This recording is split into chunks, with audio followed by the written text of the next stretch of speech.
out, and he answered that. This year he's answering that, and you just think to yourself, yes, this Newcastle team are good, but imagine Isak being fed in that Arsenal system. And now with Salah leaving, imagine Isak going to that.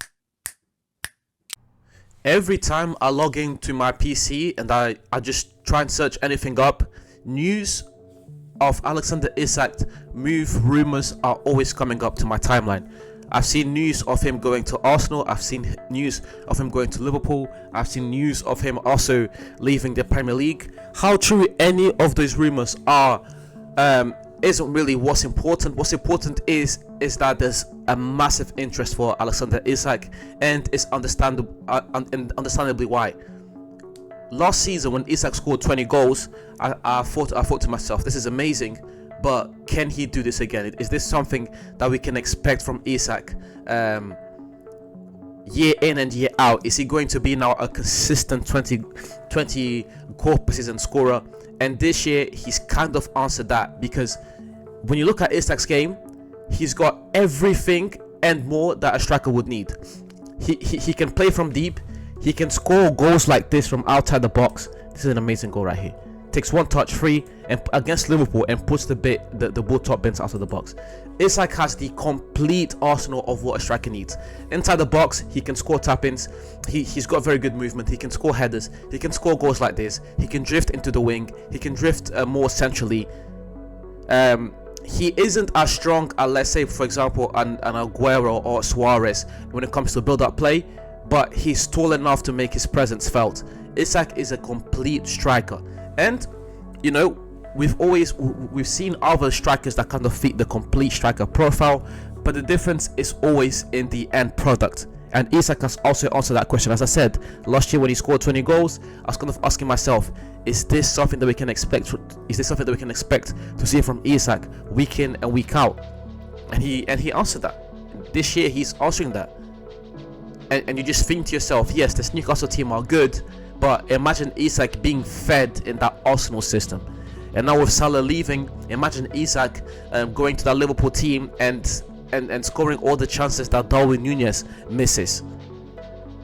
You know, to replace Salah, you're probably going to need another striker and someone else, and Isak is definitely one of those someone else's. This is the opportunity, because Newcastle, with you know, they have the quote-unquote richest owners in the Premier League.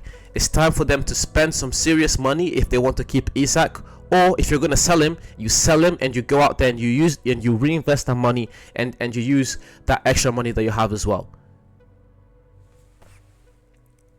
Isak is an example of why this Newcastle takeover has worked. Isak, Bruno, Joelinton, Anthony Gordon, just Newcastle have done a fantastic job of going out there and scouting the right talent. They didn't just go for the biggest names like United have done with the likes of Di Maria and Falcao earlier on, and then with the likes of Mkhitaryan and etc. Newcastle went out there and they looked for players that would fit into the system, fit into players that were also relatively up and coming as well. And their strategy has worked, and they are now within another Champions League fight. 2 years ago they finished 4th. Last year wasn't the best, but this year they're trying to do better. Last year they also managed to reach was it last year? Or was it the year before when they managed to? Yeah, it was the year before when they finished 4th. They managed to reach the Carabao Cup final. Newcastle are a very strong team. If, in my opinion, Newcastle should not sell Isak. It seems I've seen reports that they have some type of agreement.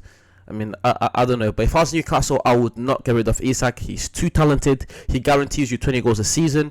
He is someone who also makes his teammates better just because of his versatility. Again, the way he's able to drop in and build play with other midfielders, the way he's able to go on the wing and take players on. And also, I forgot to mention, his technical ability, as far as strikers go, is second to none in the Premier League. So yeah, if I was Newcastle, I would not sell. However, on the other side, if I was Arsenal, I would do everything in my power to make sure I have Isak on my team. If I was Arsenal, especially if I was Mikel Arteta, I would do everything in my power. If I have to spend 150 million, I do not care. I'm spending as much money as I can to to bring Isak in, because I believe that for a team like Arsenal, who've been very competitive for the last 3 years, for a team like that, who have been saying they need a striker, to get a proven Premier League striker, someone who's in the last 2 seasons has scored over 40 goals, or will end up doing so by the end of the season, that is someone you go out there and spend money on. But anyways, guys, I appreciate watching this video to the end. We'll end it here. Please leave a like, comment, subscribe, share, do all these things. So please help me grow this channel. And as per usual, I'll see you soon.